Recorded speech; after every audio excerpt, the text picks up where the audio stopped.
So, I talked to a counseling coach. And what I mean by a counseling coach is I talked to somebody for up here. Now, I know I am getting in the best shape of my life. I'm getting into my peak performance, but I want my brain to be in its peak performance as well. So, I talked to one of my friends, one of my good friends, one of my brothers, JT Thomas, aka Jonathan Thomas, who's one of the best at what he does. So I wanted to learn like what makes my brain tick. Now I'm not doing this for a big old comeback. I'm not doing it for a jersey. I'm not even doing it for the likes and the retweets. I'm doing it so I can be a better person at life and I can be a better model citizen. And who else to talk to than somebody that I really trust, who knows me, and I can, ask him some tough questions, and we have a few good laughs, and we reminisce about the good times, but more importantly, we talk about like what matters the most, and that's what's up here. So let's get into it, shall we?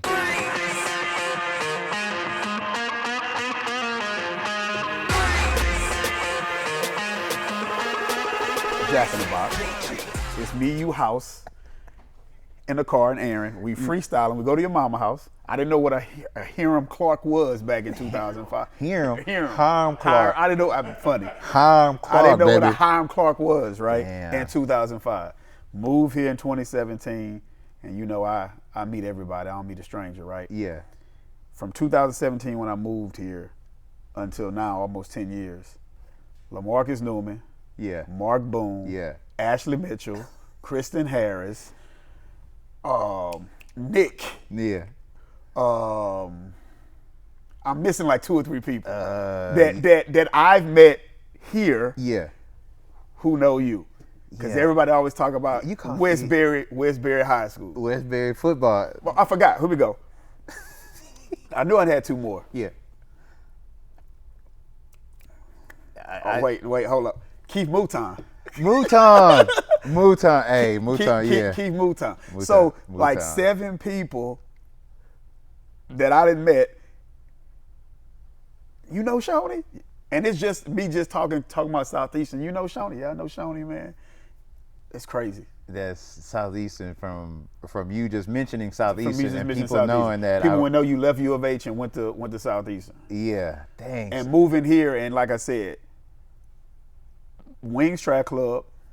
I forgot about the Wings Track Club. Wings Track Club stood around because we ran for the Wings. There you go. Me and Ashley. My kids run for the Wings. Your kids run for the Ashley coaches my daughter. Which your daughter's about to get out of high school. Correct.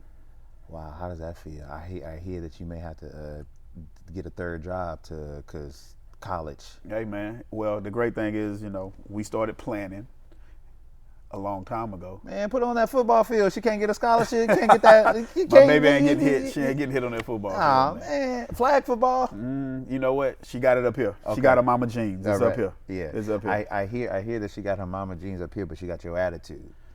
So quiet storm, you know what I'm saying? Volcano. Yeah. Absolutely. So how she get that? Why you do that? It's a combination of her mother, who's quiet. Oh, okay. And then I'm not quiet, but it was the not. perfect storm. So yeah, absolutely. Because a funny story of just like how everybody always asks me how I became an alpha. Right. And I was just like, man, for like the longest I wanted to be a Q. But then don't tell nobody that. Okay. We're not gonna edit that out, but we'll keep it in.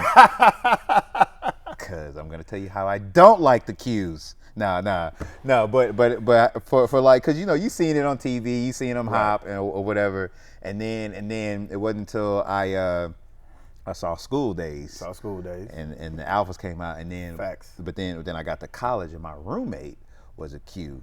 And at U of H. At U of H, right. Yeah, he was a Q, and then and it wasn't until they had they hell night one night, right. And they was in our apartment branding each other, and they was like being disrespectful to me, and I was like, I live here, y'all can't kick me out of my own apartment. The Qs kicked me out of my own apartment, and I was just like, you know what? man, hell nah, I'll never be one. You know what I'm saying? I remember they had the interest meeting, and then at Southeastern, Correct. we were on the football team, Correct. playing for Coach Mummy. You know what I'm saying? We Correct. brought football back, and you came up to me, and I was at my locker, and you was just like, hey man, you know what I'm saying? You ever thought about being an alpha? I don't know how we got. I don't know how I found out you were going to the meeting or you was at the meeting. I don't know. Because I was supposed to go, but I was like, nah, I'm not going. You was like, oh, just come to this interest meeting. I think it was Montreal. You think? I think Montreal had then, you know how it is, man. We on campus, people identified us, and it just turned out 3 of the 4 of us played football. Yeah. Right? Aaron's the only person that played football. Obviously, Steve played football with us. Yeah. You know, rest in peace, Steve. Rest in peace, Our Steve. dog, you know what I Yeah, mean? yeah, So, yeah. you know. I think that though, that whole experience, being online, playing football, really tested our mental toughness. Because everybody can't do that. Nah. But being online while still playing. Correct. Do you remember the night? Hey, we need to pivot. We need to pivot. We'll just talk about. Do you remember the night in the training room? Okay, I'll never forget it. I'll never forget it. I'll never forget it. It was wait. So I can't remember. Was it practice or was it a game? I think it was a game. It was a game. We had finished a home game, and I think that game I had scored too. Correct. And then we went to set, and then it got you. Cut. Okay. Yeah. They don't know what happened. They don't know what happened. It was a great time. We had a party. We had an after party. The after party for like, yeah. Absolutely. Okay. Man, yeah. college days swiftly passed. Yeah. College was kind of long to me. That term really didn't apply to you. Yeah. Okay. I felt college was long because after U of H, I had a chance to play for a really long time. Correct. I felt like now I feel like I would be what is normal in today's game of like how long people are staying in college. Correct. Or whatever. So that's how. Wait, how did you get to Southeastern? I was at Grambling first. You was So if you remember, Yeah. maybe you don't remember, these were the guys who were at Grambling. Felton Huggins, Felton. Jeff Howard. We played with Buffalo Bills. Right, Jeff Howard. Yeah. Damon Babineau. Yeah. Damon Babineau was Yeah. my roommate. Bab was my roommate. Yeah. All y'all was at Grambling. We was all at Grambling. So who decided that they was going to Southeastern first? FT left first. Felton left first after one semester. Okay. And then my high school coach called me and was like, hey, Southeastern's bringing football back. Might be log jammed up there at Grambling. You might see the field earlier at Southeastern. And he was like, I'm trying to play. And then you have to go. We left, showed up at Southeastern. Didn't realize that you had to make a team because you had guys showing up to try out that never even played football before. Yeah. But what was that? I remember being that was before you got there. that was before I got The there. semester before you got there. Okay. This was 2020. No, this was 2002. Fall 2002. Fall 2002. You got there spring 2003. Yeah. Yeah. Oh, yeah. Spring 2003. Spring, summer 2003, something like that. So y'all was practicing before. Man, there was no we had to football. weed these guys. We had a fall game, not a spring game. We had a fall game. We had to weed these guys out that showed up thinking like this is recreational intramural football with pads. No, this is Division I college football. Yeah. So those guys had to get weeded out, and from that group of 500, right? The few that remained, Yeah. FT, See, I didn't. Jeff Howard, myself, Babineau. Lawrence Dunbar. Babineau came in the spring. Babineau, okay. Lawrence Dunbar. Yeah. It wasn't a lot of guys from that 500 group that they dwindled down. He only kept maybe 20 guys because all you guys were coming the next semester who were recruited. Well, actually, I wasn't recruited. I called. I said, "Hey, man, I'm about to get kicked out of U of H." No, I wasn't about to get. I was just in the coach's doghouse. Yeah. Yeah. I was like, because I didn't show up for Right. that summer workout. Absolutely. And then I remember Coach Mummy was like, "Hey, man, we like you." I sent them over my tape. I was doing I think I was doing a Delta fashion show, and I was doing a Delta fashion like Delta talent show. Okay. I was doing a Delta talent show, and I remember I got the call, and they were like, "Hey, we want to offer you a scholarship." So, Okay. but I'm pretty sure they was recruiting other guys. Yeah, I just so yeah. happened to know Coach Mummy from Kentucky. And we were locked in. And another story about that group of 500 that was there that first semester, right? Yeah. I mentioned Felton Huggins. Yeah. Played with Buffalo. Jacoby Jones was also in that group too. Jacoby got cut. Jacoby, he left Southeastern. He was there. He left Southeastern. Oh wow. And then he ended up going to Lane College. And then the rest is history, right? Got drafted, NFL, Jacoby was at Southeastern. So Jacoby could have been Absolutely. at Southeastern. He was there for a semester, if not two. Him and FT were on the same track. They ran track at Southeastern. So That's wild. Crazy. That's wild. Okay, so now you're playing. right. Would you say that like at Southeastern, that was like you were in like your top performance? When did you feel like in that part, that half of your life that you was in like your peak performance, like you was balling, you Absolutely. Yeah. Absolutely. I mean, I think because when you play running back. play running back, right? Yeah. When you're working out every day, when you're working out against guys that are bigger, I'm not a big guy, right? That are bigger, stronger than you, you have to be mentally strong. You have to be mentally tough. I know these words are kind of cliche words, but to walk in a room knowing you're gonna be the smallest guy in the room, you gotta have a chip on your shoulder. Sometimes that chip would get me in trouble, but you gotta walk in the room and command the room when you're not a big guy. Yeah, I didn't know how fiery you were until I always thought you was just like a cool guy. I am now. Yeah, okay. I thought you, but still, Right. in the work that you have done, I still never saw you like that. I was just like, oh, don't piss JT off. Like And everybody, we're gonna have a good day if we stay that way. Right? Yeah, and we stay just like, but that's where it is, not knowing that is coming from a different place. Yeah, and that's Baton Rouge, right? That's where that come from, right? When you get I'm gonna live in the BR, I'm gonna die in the BR. Hey, so all of that pent up frustration, anger, worried about possibly where the next meal may come from. When you get to college, you ain't taking no stuff from nobody, man, because you didn't took stuff your whole life. People done counted you out. People done dismissed you.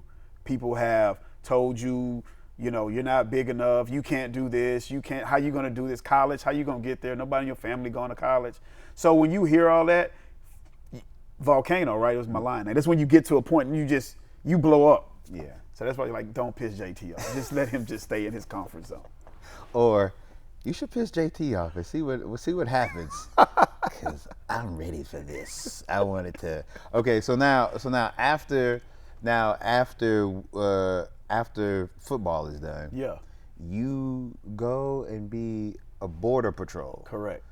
When you told me that you was a border patrol, I was like, how? Now that's a different type of performance. Correct. You got vest, weighted, all this stuff. Yeah. So yeah, what's that like? What was that? So I majored in criminal justice Yeah. at Southeastern. We had a career fair. Yeah. Semester before I graduate, I go to the career fair. There's Texas DPS, Louisiana State Trooper, DEA, FBI, Border Patrol, and so I go to the career fair. This is how I found out about the Border Patrol. Walk in the building. There's a sign that says, "How would you like to make $100,000?" Yes. I'm from Baton Rouge. I just said that. Yeah. $100,000 to us in 2005, 2006 probably seemed like $1 million. I don't know. Yeah. But that caught my eye. So I go to the recruiter table and I'm asking information. I'm intrigued. I'm like, hey, I want to do this. Can I do this in Louisiana? No, you can't. Well, where can I do this? Gave me some states. California, Texas, Arizona. Okay, I want to go to California. Guy looks at me and smiles. I thought you said you want to make $100,000. I do. That $100,000 in California is different from $100,000 in Texas. Different. It's about $50,000. You know that, right? Living in Cali, you know that. Yeah. It's about $40,000. I know I said 50, and I said 40. It's $30,000 now. But yeah, okay. So in that conversation, I was like, okay, I'm a criminal justice major.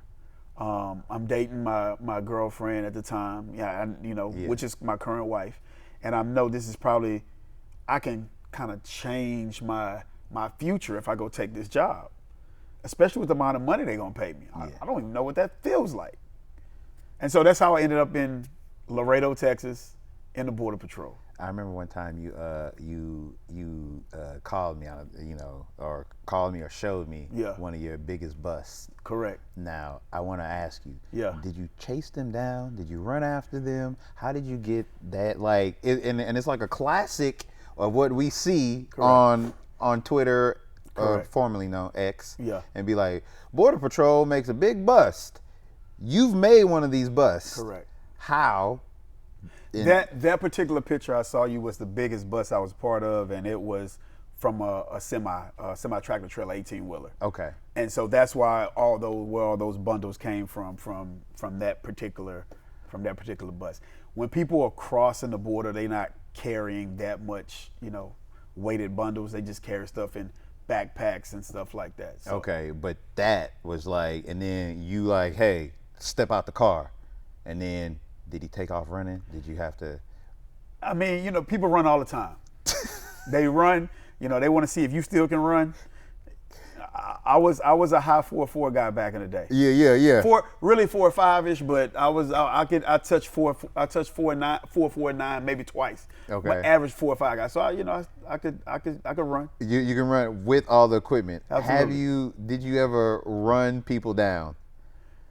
Walk down, like they said, the track. Walk down. You've walked down people in full equipment. Yes, sir.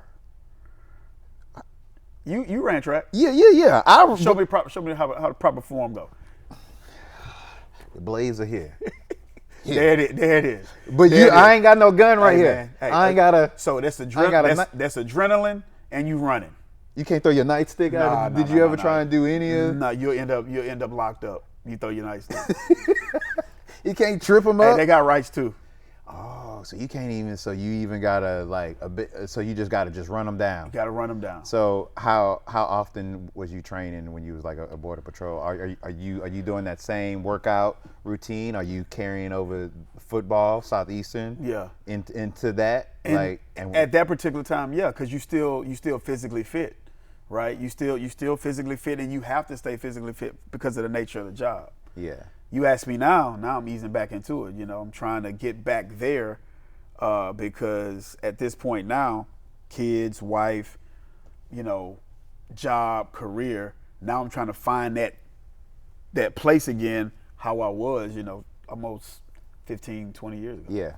Well, we're all chasing that because we're kind of like, so that's where I'm at now. Okay. So I am picking everybody's brain because I've had like some people come in here. Obviously had a person, Kevin, who played in the NFL. So at the highest level of like being like a peak performer, and then so now and then after we finish playing, and then so now it's like we're getting a little bit more seasoned. Yeah. My knees hurt a little bit. Absolutely. I wake up, I'm like, maybe I should do some yoga. I wasn't thinking about yoga in the morning. I'm taking that like extra time.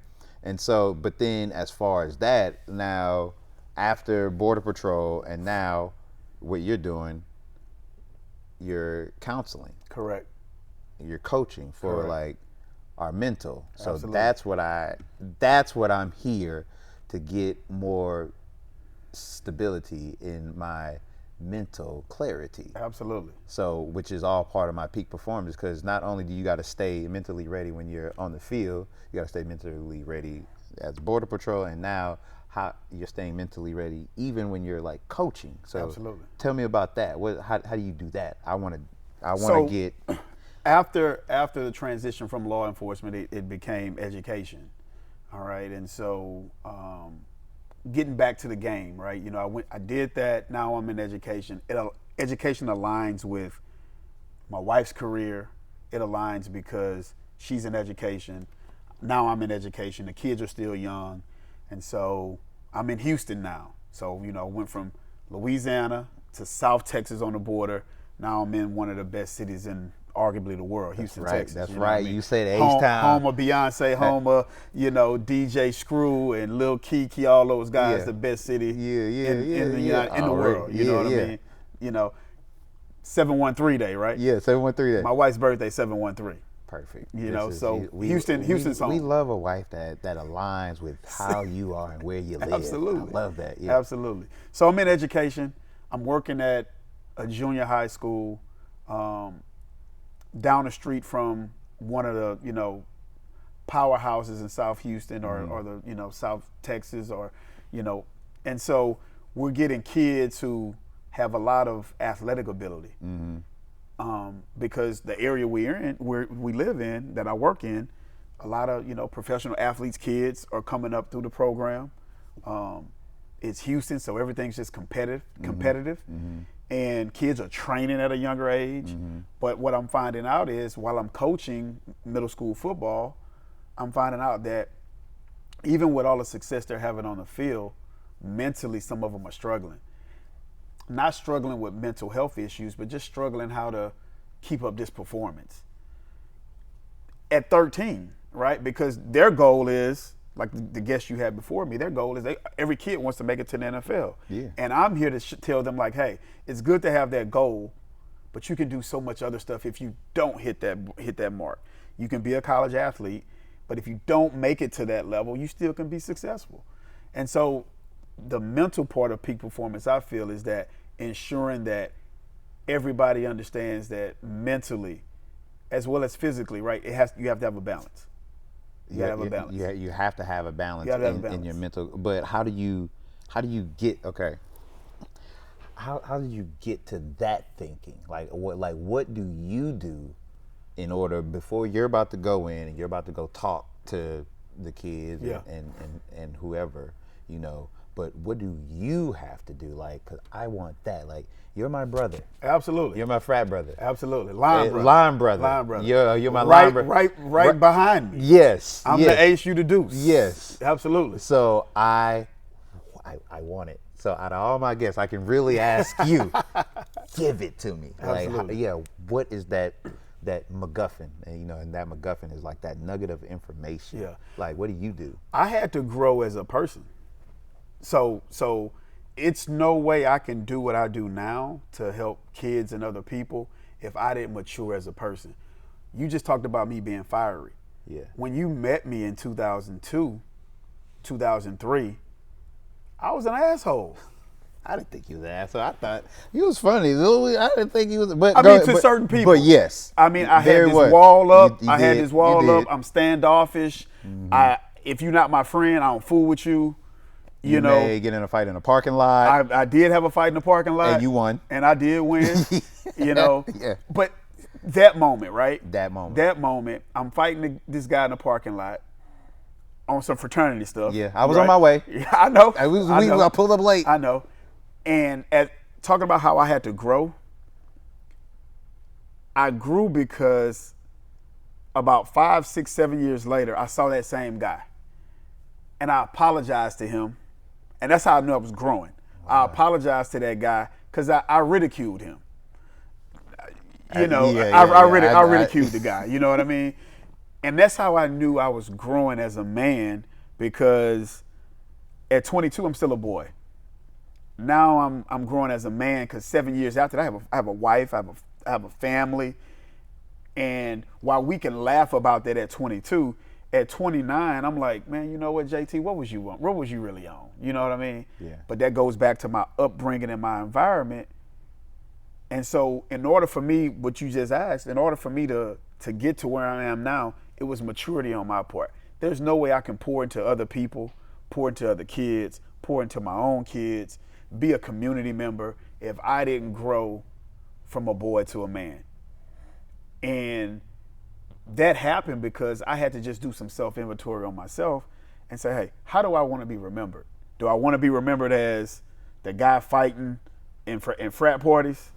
The smallest dude in the frat parties keeping up the most shit, you know what I mean? Do I want to be remembered by that? Or do I want to be remembered who the guy I am now? Community member, the counseling coach. Trying to mentor young men and to get to the level they want to be. To be a role model for my son for my daughter. Yeah. For my wife to still want to, love me. Like, I had to mature as a man and not hold on to those things that I felt I needed to hold on to because I'm so Baton Rouge. Does that make sense? Yeah. It does make so. How long I got to work on myself? How long did you work on yourself to get to that point? Was it a couple of months? Can I get it in pill form? Can I take a shot for it? I know Ozempic is like the shot. But no, is there you an can't. app? It's not an app. It's not a shot. You just got to sit with yourself. How long? I get bored with sitting with myself. I get antsy. There's no time limit. You'll know. There's no time limit. Now you're saying it like a whole guru. You'll know. You'll know. You'll come into this self-discovery and self-awareness, and you'll know.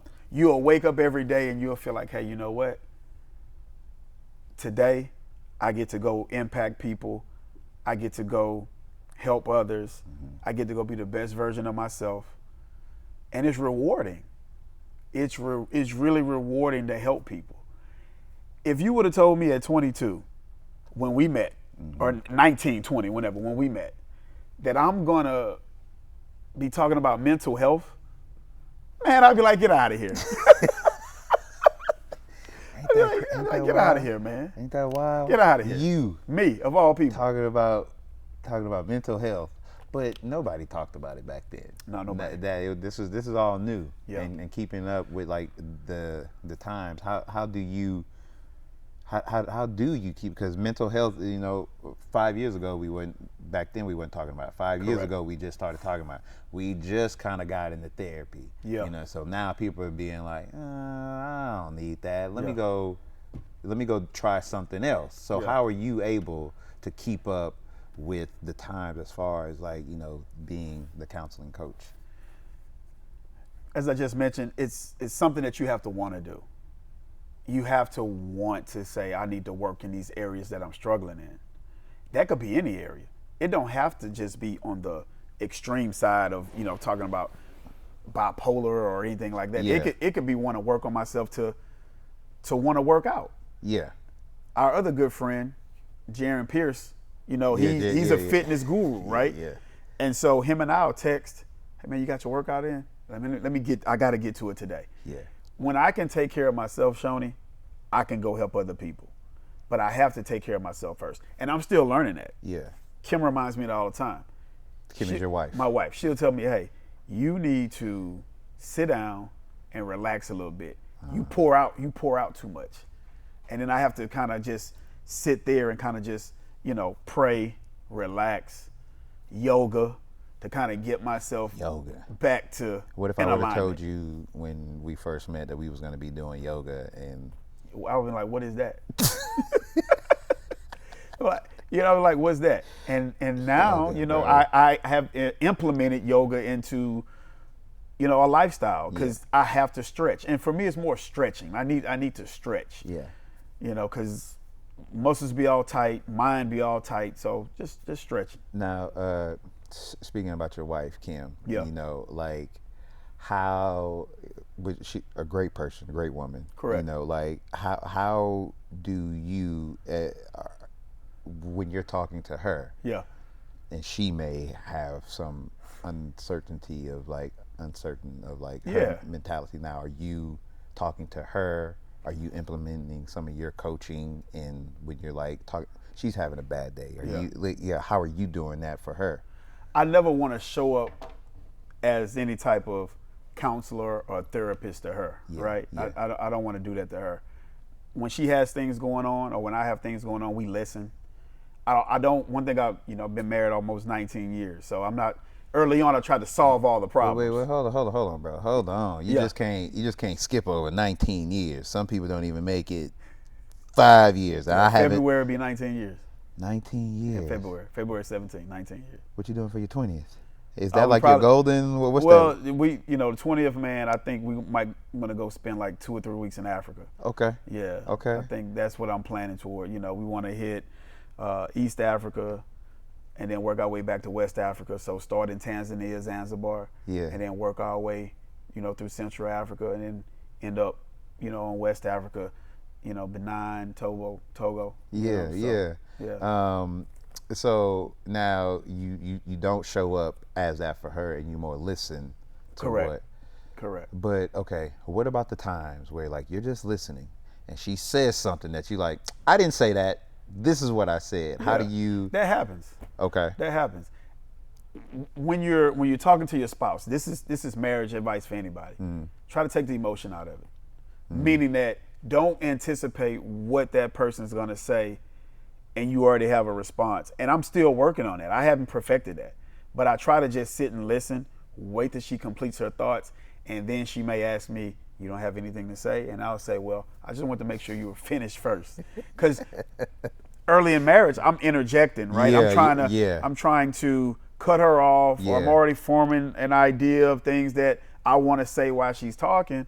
So now I've learned and still continue to learn because I'm not perfect. Okay, let me let her get her thoughts out, and then she'll let me know if she needs me to help guide her in a way, or if she may ask my opinion about something, or she may just say, hey, you know what? I just need you to sit and listen. I don't need a response from you. And even though I want to give a response. Oh, I thought you were secretly like, yes. No, I might want to give a response. Yeah. I'm like, let me just be quiet. Yes, ma'am. Yeah. You know. And so. you just sit there and you Yeah. Okay, so now you're back in the school system. Yeah. But then you've been recognized 3 years now For what's that? for outstanding counselor. So this past year, yeah. So in my short time in education, I was rookie teacher of the year. Okay.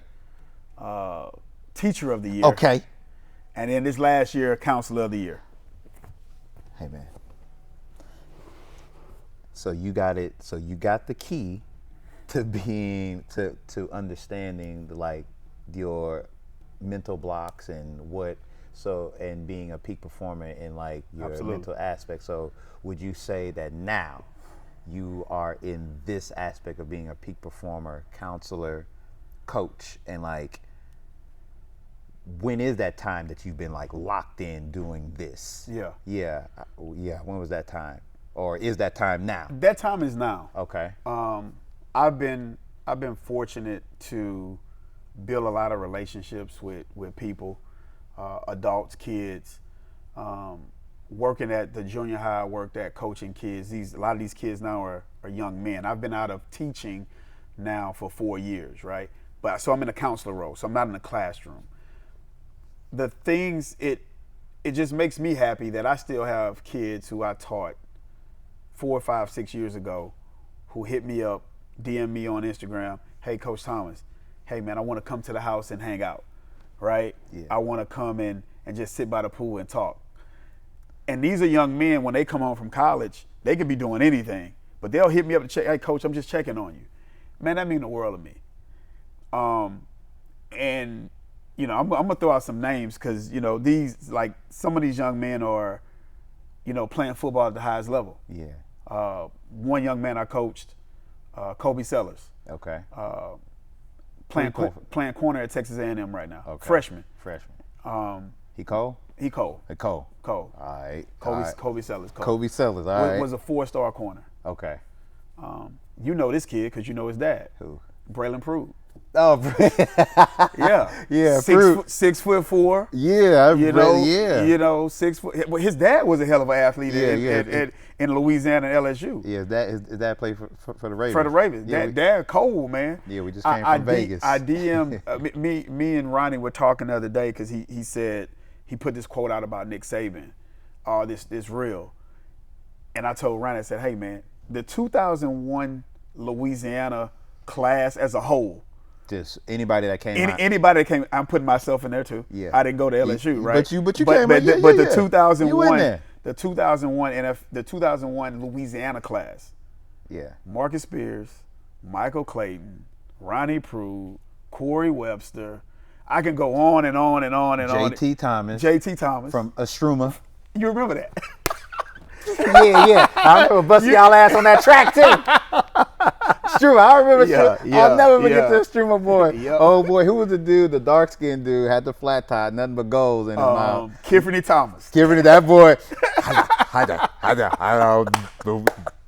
But we bust that ass No, though. Tiffany Spears. Okay. Tiffany Spears. But you know who I'm Yes, talking about? yes. Slugged up. Yeah, Cool absolutely. dude. Cool dude. Great Because guy. back in our day, everybody had gold teeth. Everybody in their was mouth. slugged up. You know Yeah, what I mean? yeah. So But yeah, so I think working with these young men, I got to shout out, Jaden Warren. Jaden Warren's a kid a young man who's going to go to U of H, Yeah. play wide receiver, 4-star wide receiver. I was at his signing ceremony last week. He recognized me as his mentor, and I don't do that stuff for recognition. I just like having an impact, Choni.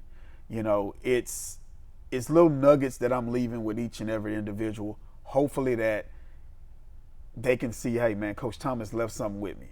And hopefully every educator has done that. I know I do it with my kids daily.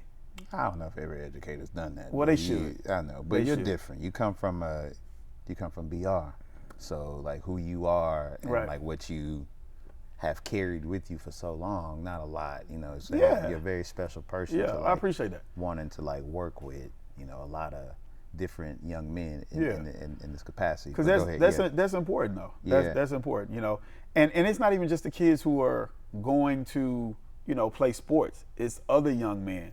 And I say young men, but young women too. But I really deal with young men a lot. We just had this connection. Yeah. Whether it's, coaching my son's youth football team, which I don't know what I'm gonna do with my time because now he's moving on to middle school football. So for the last 3 years, I was his youth football coach. And there was a time that him and I, we already got a strong bond, but it was just even more stronger. All right, LeBron, you got to let your son go play Hey, LeBron. I done King took my LeBron. hands off. All right, I took my- let him we go. We gonna train, but I'm not there coaching. I told him you got to go get it on your own now, man. Yeah. So. And so, okay, how about your own kids? Are you bringing some of that coaching into them? Absolutely. Yeah. Our daughter is going to start her senior year in a couple of weeks, and You scared? I'm excited for her. Okay. I'm not scared. Kim, myself, and the village of people around her have done a great job of imparting in her life. So I'm excited to see what she's going to do. She's, a breath of fresh air. She's very strong-willed and strong-minded. So we're just going to sit back and just see everything that we've poured into her, what she does. At this point in parenting, we still have to parent, but now it's kind of like, okay, we've taught her this, we've taught her this. She's responsible. She has great character. So let's just see what happens. Okay. So now all these things that you've done Yeah. and everything, now when I come home and I'm mentally exhausted. Yeah. And then like I sit down and I'm quiet. There's this little thing that creeps up inside of me, and it's called imposter syndrome. Yeah. So how, when you're like alone, you become counselor of the year. Correct. Wife's happy, everybody is good, Yeah. everybody is fine, and then Yeah. you go and you sit back in your backyard. And congratulations on that pool, because I remember when you got that pool. I remember you working hard for that pool. Absolutely. Yeah. That's my sanctuary, my Yeah. safe space. Yeah. Go ahead. I'm gonna let you finish. 'Cause Yeah, you talk yeah. about imposter syndrome. I don't know if you're reading my mind or something, but go ahead. Nah, I'm tapped in. You know what tapped I'm saying? in. Yeah, Yeah, you I'm tapped in. tapped I'm in. mentally connected. And that's something I struggle with. I tell my wife all the time, am I good at this? Because, I understand I'm having an impact. I do counsel, but there's a difference between counsel and therapy, right? So in order for me to be a therapist, I have to sit and take an exam. And I've been unsuccessful with the exam. So I know what I'm doing, but I have to go sit down and take this exam and pass this exam for me to be a full-fledged therapist, right? I can counsel, I can give advice, and I love doing that. But for me to go to the next level, I need to, pass this exam. Okay. And so that's when I sit in my quiet moments and I have to switch those automatic negative thoughts to positive thoughts. Because what is there like a thought pattern that like you have, because I know that you give out journals. Absolutely. For your, Absolutely. I created a journal for young men. Yeah, you created a journal for young men. So now, do you have a step? Is there like a 5-step that you have come up with, so your brain and you'll be like, oh, okay, I can do these things, and by the time I get to step 5, I no longer have imposter syndrome. And that's still a work in progress for me. Yeah. Because I know what I'm doing. I know what I'm talking about. It's just that putting that time in to study for that exam. That's the part where I have to, and Kim has shared with me, give me some ideas on how to do that. Because I am a social person, maybe I need to study with a group instead of studying by myself. That way, when I have questions that I may be confused about when I'm studying, I can bounce them off someone else who's in my study group. Because I've been going at this, by myself, right? Trying to implement a study time, trying to make sure that I'm understanding the content and application. So I have to figure out a way to be able to do that, so that I can combat these thoughts that that arise every once in a while of, you never gonna pass, like you just gonna stay a counselor. And I can say, okay, well, I can just stay a counselor and still be happy, but I want to continue to grow and take that next level, and that's going to be a full-fledged therapist. A full-fledged therapist that's also counseling, or does a counseling drop when you become a full-fledged therapist? You counsel, so you're a therapist. The therapist, what you're allowed to do is diagnose, right? Diagnose mental disorders, diagnose people with, different things. When I'm counseling, it's a conversation, it's guidance, it's coaching. So that's just the only thing. You're recognized as someone who can give professional advice in regards to, what people are struggling with within the mental health. Will that make a difference in what you do and who you are? No. So what's the point? Why don't you just... The point is because I need it, right? Yeah. There are probably maybe... there are not a lot of black male therapists, okay? There are not a lot of black male therapists at all. Are there a lot of male therapists? A lot of male therapists, and there are definitely not a lot of black male therapists. Okay. Okay? Wow. So there are more male therapists than there are black male therapists. Okay. Okay? And when I come in contact with guys who see the counseling coach, hey man, you do therapy? No, man, I don't.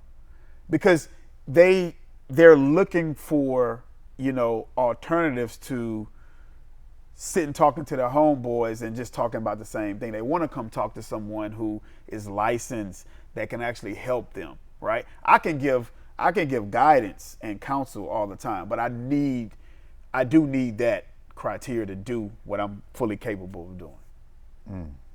Which is being at your peak performance. Being at my peak performance. And doing that. Now, where do you go after that? Or where do you go once you do that? Yeah. Do you start your own practice? Do you continue, because you're doing a series that you created in the barbershop. And you're counseling grown men. Yeah. Like, and I'll be seeing you, I'll be like, what y'all, because some people be you like, should come check us out on Tuesday. You should come check us out. This is an invitation on Peak Performance Lounge for you to come on Tuesday night in the neighborhood I live in. Yes. And you know what that is. Yes. Down the street from. Yes. So, absolutely. Okay, so, but are a lot of people in there trauma dumping? No. Okay. No. Okay, because that's what I've been afraid. Usually in those groups, where there are a lot of men in there, there's a lot of trauma dumping, and I got my own things going on. Absolutely. And I know that. Yeah. And you know that, and I don't want to be in a room where there's a lot of trauma dumping. I'm just like, I can't take on all this. Right. I have set this up to where it's not trauma dumping, it's self-help. Okay. It's, this past week we talked about generational healing, and we're solution focused. So, solution focus is, okay, how can we find solutions to the things that we think we need to work on? Mm-hmm. Right? We're not going in the past and digging up, right? I didn't say generational trauma, generational healing. We're focused on how can we heal ourselves. What's the difference between generational trauma and generational healing? What generational trauma is, I experienced, right? I grew up in Baton Rouge. Okay, gotcha. Right? And Baton Rouge shaped me in a way to where when you met me, I'm angry. Yeah. Yeah. And I carried that, but I didn't know why I was carrying that. My son, it's not an angry bone in his body. He don't have no need to be angry. There's a bar Jay-Z said, Hove did that, so hopefully you don't have to go through that. So Jay did that because you're JT. So Zach don't have to go So through Zach that. don't have to go bars. That's it. And then from that you're doing your generational healing. There you go. There you go. So you've started the generational healing. There you go. From here. From here. And I'm passing it down to my son, my daughter. They're going to pass it down to their kids, and so forth and so. However the legacy continues to grow. Is that the same as when you're having your series talks with your counseling men? Yeah. I mean, are you passing just as much as that? And a guy said this on Tuesday. Man, I keep coming back here because every time I come back, I gain something. Right? I'm gaining some type of knowledge I didn't have before. And here's the thing. Everything isn't about just, mental health. In the past, we did a session on financial wealth. We did a session on fatherhood. Mm-hmm. We did a session on health. And the session on health that we did sparked us to start walking in the community. So now, Mark Boone and I, we walked this morning. Y'all walked this morning? We walked, just walking. Mark and I have probably walked over the last 3 weeks 2-3 times a week. I'm back at work now, so Mark goes to work later than I do. But doing like 3, 4, 5, 6 miles. But because that started with the health series. In our early 40s now, we gotta be mindful of what we're eating. We can't just eat Burger King, McDonald's, and In-N-Out. Wow, you look 20. I appreciate it. Yeah, bro. I appreciate it. Yeah. Early 40s. So we have to eat well. Yeah. Can't eat like I did at 22. So what are you eating now? My wife makes sure I eat my vegetables. Yeah. Again, it's Houston. So I do love all the soul food. It's tough. It's tough, man. It's tough. It's tough. So are you counseling yourself when you're trying to pass up some good food out here? Trying to. How hard is that? It's hard. Yeah. It's hard. I could eat Breakfast Club every day if I wanted to. But nah. I can't though. You can't do that. That's good though. Oh man. So now that you are in your peak performance, I feel like I know what to do. Go ahead. I feel like I got a little bit. You still didn't tell me the steps that I need to take. Is there 3 steps? Give me like 2 peak performance mental clarity steps that I can use, that I can take on. Like after I leave you, because you don't answer the phone when I call. Cap, you're so busy. I call you. And I call you. I text you. You'll be in town, and I'll find out from. I'll look up at you with Ronnie or Mark. Hey man, Choni was just down here. Benny was down. I don't know Benny, but I met Benny once through you. Right? You met Benny, yeah, right. yeah. Hey, man, Benny down here, so we was down here. No invite for me. I said, well, that's why Choni didn't answer the phone. Right. Here are the 3 things that you can do for peak performance. You ready? Yeah. Number 1, self-inventory. When you wake up in the morning, ask yourself who I want to be. Okay. Journal. Find you some stuff to write your stuff down in journal. Okay. How about my phone? Do I have to write it? You can put it in your phone. Can I be in my notes? You can be in your notes, right? All right. Incorporate some type of movement, whether it's yoga, stretching, walking, running, jogging, lifting, those 3 things. Yeah. That self-inventory is very important, though. We can lie to everybody else. We can present ourselves one way to everybody else. Yeah. When we're alone in our quiet thoughts, when imposter syndrome sneaks up, right? We have to do a self-inventory and check, okay, how do I combat this? How do I be the person I want to be?